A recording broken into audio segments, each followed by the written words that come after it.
What is an interesting historical fact that barely anyone knows? Everything about the 1920s Chinese warlord Zhang Zongchang, nicknamed China's basest warlord. He was nicknamed the three don't knows apostrophe because he didn't know how large his army, treasury, or harem was.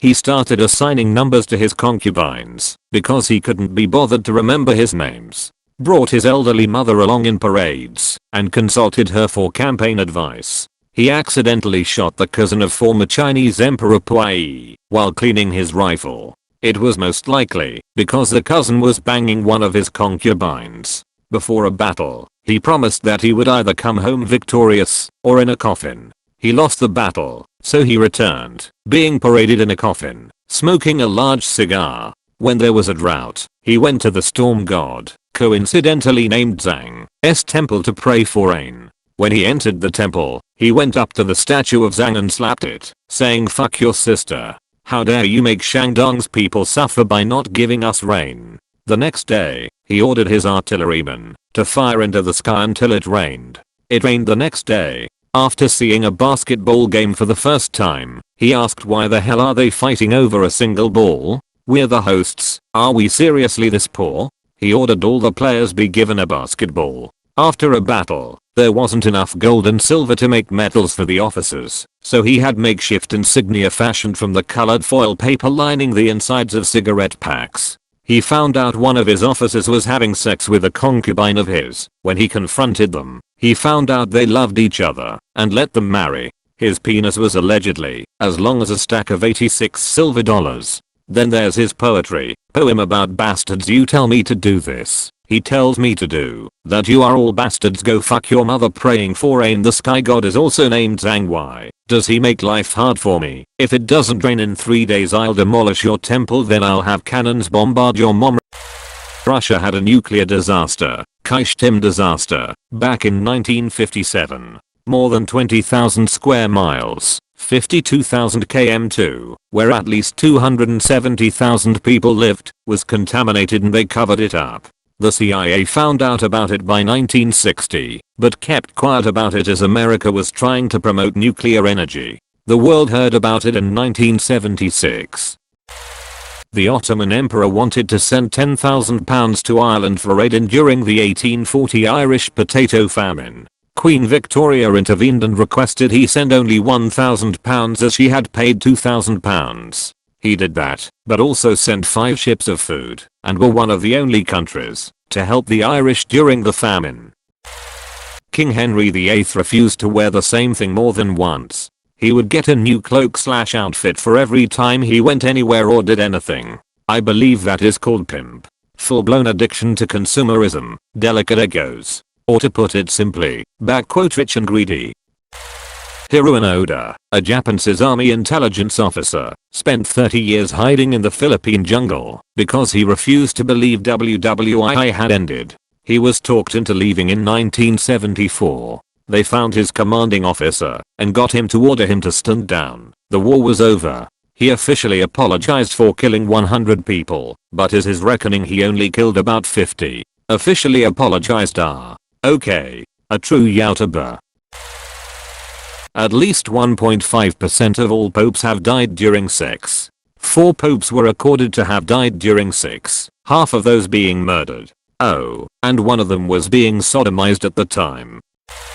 Early medieval Byzantine Greeks developed flamethrowers in the 7th century called Greek fire. It was sprayed from a pump on a ship, and it could burn on water as well as underwater. Only old vinegar, urine, or smothering it with sand could extinguish it. Later on in the 10th century, the Emperor Leo VI the Wise developed a handheld version of the weapon for soldiers to use as well. It was one of the most highly guarded secrets of the empire, and when the city Constantinople finally fell in 1453, the knowledge for how to craft it died with the empire. Also, they never called themselves Greeks or Byzantines. If you could ask a person of that era what they identify as, they would tell you Roman. Roman meant to them what European means to Europeans today, often used as synonym of civilized. To call someone Hellen, Greek, in that era usually meant something negative, like heathen or uncivilized. Key West seceded from the US and then declared war. They then almost immediately surrendered and demanded restitution. The story of the Contra-Revolution is a pretty good one. It all came about because of checkpoints where they were searching every car going into and out of the Keys. They said if they were going to be treated like another country then they might as well be one, and that's what promoted the action. Adolf Hitler was a movie buff who would stay up all night watching foreign movies, i.e. Hollywood, and sometimes not go to sleep until 10 in the morning. This meant that he wouldn't get out of bed until sometime in the afternoon.